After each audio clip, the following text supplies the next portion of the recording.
बालमित्रांनो, आज आपण बालसंस्कार वर्ग घेण्यासाठी एकत्र आलेलो आहोत. आज 3 मे आहे. मे महिन्यातला हा पहिला रविवार आहे. बालसंस्कार वर्गाला आल्यानंतर आचारसंहितेनुसार आपण पायावरती पाणी घेतलं, औदुंबराला 11 प्रदक्षिणा घातल्या.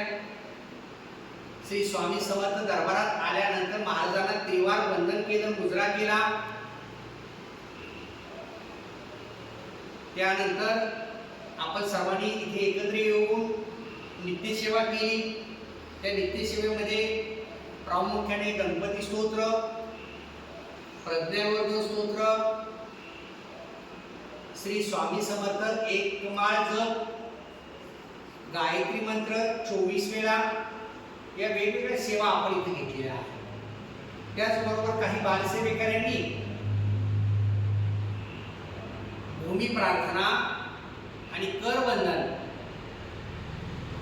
या गोष्टी सादर केल्या आहेत. त्यानंतर आजच्या बालसंस्कार वर्गाची सुरुवात आपण सुविचारणे केली. एक लहानसा दोष सर्व गुणांचा नाश करू शकतो. एक लहानसा दोष सर्व गुणांचा नाश करू शकतो.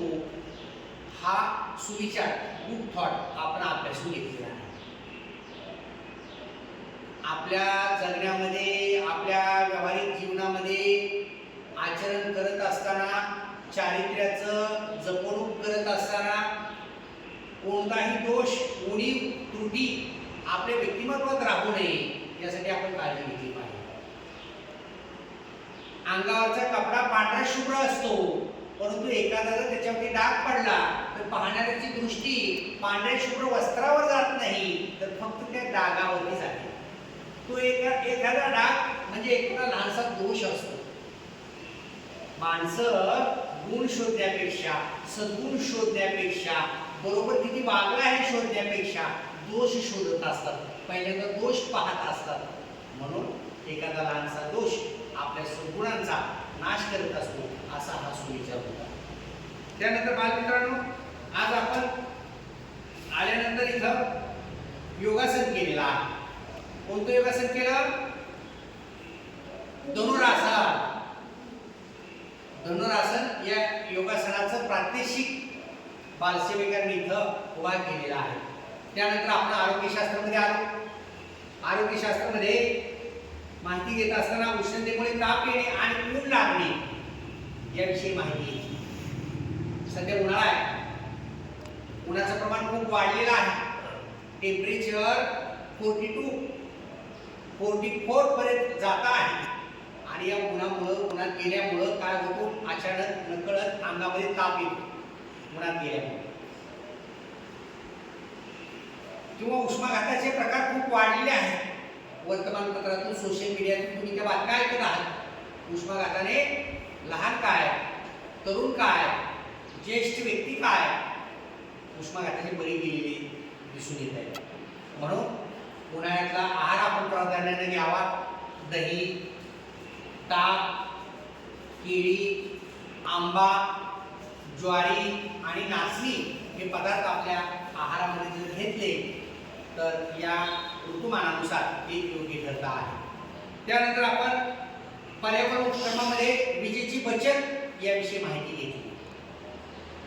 विजेची बचत हीच विजेची निर्मिती ही संकल्पना कशी आहे याविषयी आपण प्रयोग रूपातून माहिती घेतली. घरातून बाहेर पडत असताना आपण विजेची बटणं सर्व बंद केली पाहिजे.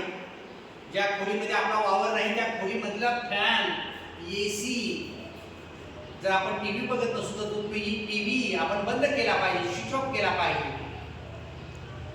घरातून बाहेर पडताना घरातले नळ बंद केले पाहिजे. म्हणजे पाणी, वीज ही संपत्ती आहे. कोळशाचा तुटवडा निर्माण होतो आहे. म्हणून आपण काय करायला पाहिजे, विजेची बचत करणं म्हणजे पैशाची बचत या स्वरूपानं त्याकडे पाहिलं पाहिजे. त्यानंतर विशेष उपक्रमामध्ये आपण सर्व धर्माविषयी माहिती घेतली. महात्मा गांधीजींनी म्हटलेलं आहे की सर्व धर्म हे ईश्वर दत्त आहे. सर्व धर्म हे ईश्वर दत्त आहेत, ईश्वर निर्मित आहेत. हिंदू, मुस्लिम, ख्रिश्चन पारशी, ईसाई,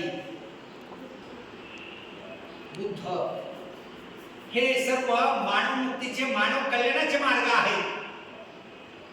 बरोबर. म्हणून सर्व धर्म समभावाचं तत्व आपण इथं अभ्यासलेलं आहे. त्यानंतर दिन विशेष याच्यामध्ये 1 मे कोणता दिन म्हणून आपण साजरा करतो? 1 मे महाराष्ट्र दिन, मराठी राजभाषा दिन, कामगार दिन,